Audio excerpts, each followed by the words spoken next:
I am in love with love. No if, buts, or maybes. As the resident hopeless romantic, my cousins like to joke that all it takes for me to fall in love is a simple gesture, like a man opening the door for me. And they're not wrong. I've gone through life, much like the Greek mythology says, looking for my other half.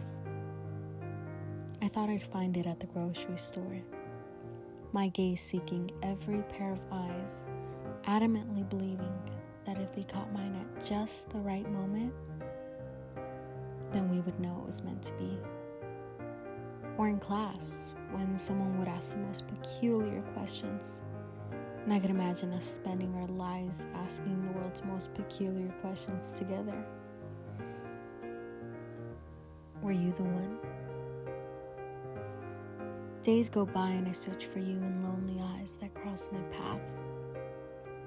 And then I met you, my best friend. It became difficult because as I searched in you what I did in others, I also got to know who you truly were. No longer an empty vessel for me to pour my hopes and dreams into, but a real person who's flawed.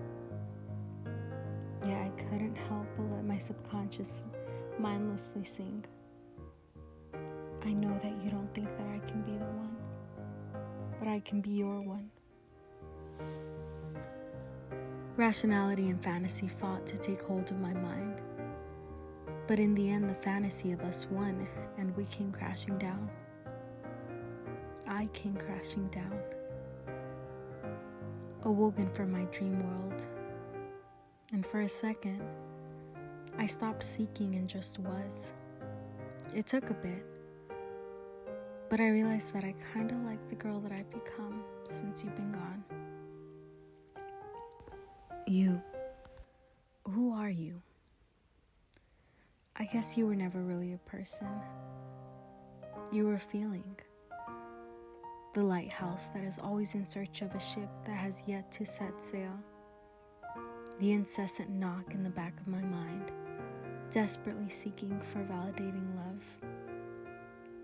A crevice carved into my soul where only you would fit. I grew tired of waiting for you to complete me. It felt liberating, and now it felt infuriating when I continued to unwillingly search for you in a stranger's gaze. I didn't understand why I would do that. Didn't I learn my lesson? That's when I saw the double-edged sword used to spell out the word hopeless romantic. I had always seen the beauty in it, viewing the world through rose-colored lenses that made me sigh of happiness when I awoke to the sound of birds singing outside as the warmth of the sun touched my bare skin, awaiting the moment my Prince Charming would arrive and whisk me away to a remote kingdom in Europe where he resided as the crown prince. Well, that's how Hallmark put it. On the other hand, is the reality that Prince Charming does not exist, that my wait is futile. My fervent search won't give me what I long for. I was never a media naranja. I was always a whole-ass fruit.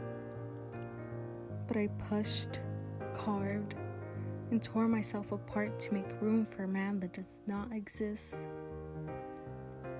The term foreshadows the end, that this venture for this kind of romance truly is hopeless. Longing for love had become a part of my identity. This feeling of emptiness became my natural state. But slowly, I'm starting to coax out the part I pushed deep within me. I was never one half of a whole, and this mysterious other half I yearned for all these years is slowly becoming a phantom that still haunts my thoughts. Slowly but surely, this transformation will allow myself to put this seductive dance to rest as I begin to meet the person I've been waiting for. My other half, my soulmate, myself.